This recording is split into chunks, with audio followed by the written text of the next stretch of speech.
nouvelle Golden Eagle.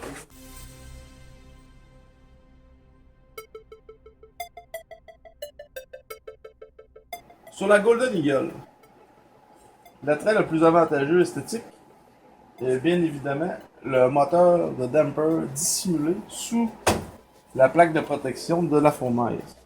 Et où la grille en bas là, on voit que le moteur 24 volts est à cet endroit ici, avec une tige qui monte jusqu'ici pour être capable de moduler, faire ouvrir et fermer le damper qui est dissimulé sous la plaque de protection, qui est peinturé Porter Coating. On parle d'une fournaise couvrant une superficie de 2500 pieds carrés avec ses 1600 CFM. Normalement, la compétition offre un débit de 1200 CFM. Là, on parle de 1600 CFM. Avec en plus un switch box low, medium, high. Donc, on peut sélectionner tout simplement notre vitesse à low. Si on veut tout simplement faire une petite ventilation dans la maison, à medium, ou à high, partant super froid si on a une grosse maison. Ensuite de ça, on parle d'une peinture qui est peinture cuite, powder coat, qui est un gris métallisé. Très belle finition. Ensuite, on parle d'une buse en fonte. Normalement, on a souvent des buses en acier, des fois ça peut crocher, la fonte ne croche pas. Ça, c'est un très grand avantage.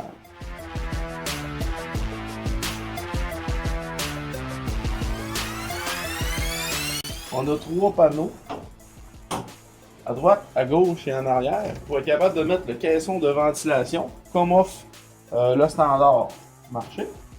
Puis on a le caisson de ventilation, comme je disais tantôt, avec un moteur 1 tiers d'HP pour 1600 CFM.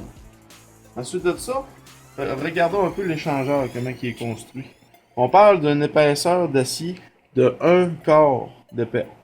1,8 à certains endroits, donc sur le dessus ici, et 1 quart dans les côtés. 1 quart, c'est très fort. Souvent, on parle, comme ici, vous voyez là, l'épaisseur, ça c'est 1,16. Des fois, c'est construit en 1,16 dans certains modèles. Celui-là, c'est 1,8. C'est très épais. On remarque aussi sur la fournaise, il n'y a pas de soudure sur le dessus ici. Donc, moins de risque de fissure. Très bon produit.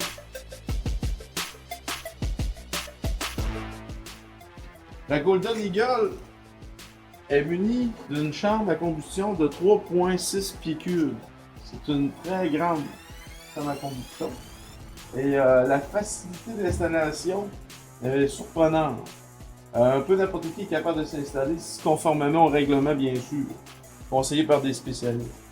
Tout simplement parce qu'on est capable, c'est tout des connecteurs, comme ça, on fait clic, clic et clic. Tout simplement. Et tout fonctionne. Tout ce qu'on fait, c'est qu'on ajoute un fil sur WR, qui est notre thermostat. Puis ensuite, on branche notre fiche dans le mur pour activer, lors d'une demande, le ventilateur et le moteur 24 volts.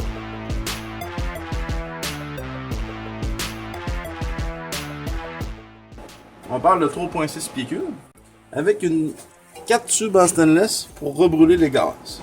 Une des plus grands avantages de la fournaise Golden Eagle est, remarquez bien, la distance de profondeur. On parle de 23 pouces et de 25 pouces pouvant aller jusqu'à la fenêtre. Donc on peut mettre 23 pouces facilement. Si on le met à croiser, on peut mettre jusqu'à 25 pouces facilement. On a 2 plaques de vermiculite ici pour retenir la chaleur, pour avoir la gazification. Ensuite, les gaz s'en allent, ayons mes doigts en haut comme ça. Ensuite, ça s'en va par le fond. Chaque extrémité, comme ça, vous voyez, à droite et à gauche. Les gaz s'en viennent par en avant, se rejoignent vers le centre et s'en allent envers la sortie. C'est ce qui constitue l'intérieur de la fournaise Golden Eagle. Sur la Golden Eagle, le gros avantage, on parle de l'entretien rapide. On fait que tout simplement dévisser ce boulon. Comme ça. On peut tirer sur le panneau. On peut l'enlever, tout simplement. Très facile à enlever. On veut nettoyer. Et regardez l'épaisseur. On parle de 1,8 d'épais. Très épais ici.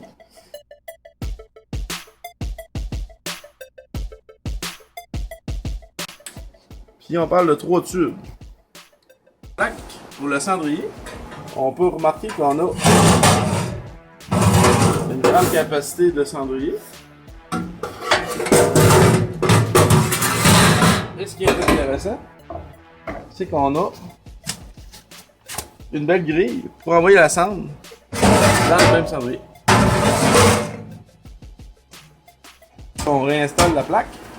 On fait que tout simplement la rentrer dans les slots, monter comme ça, et revisser la devanture. L'option chauffage au bois en fournaise avec le mode électrique. On peut y aller avec un chauffeur électrique. Il y a plusieurs fabricants qui en construisent. Et ce qui est bien important, c'est d'installer le chauffeur sur le dock de retour. On peut toujours le mettre sur le côté alimentation d'air. Par contre, il faut changer les switches manuels qu'on voit ici à l'intérieur. Car on risque souvent de dépasser la protection recommandée, ce qui signifie un problème. Donc si on remplace ces switches pour des automatiques, on peut le mettre sur le côté alimentation si on fait attention pour dépasser les températures limites de 180 degrés Fahrenheit exigées par les fabricants de chauffeurs électriques. Pour votre intérêt envers notre produit, si ça vous intéresse, appelez-nous.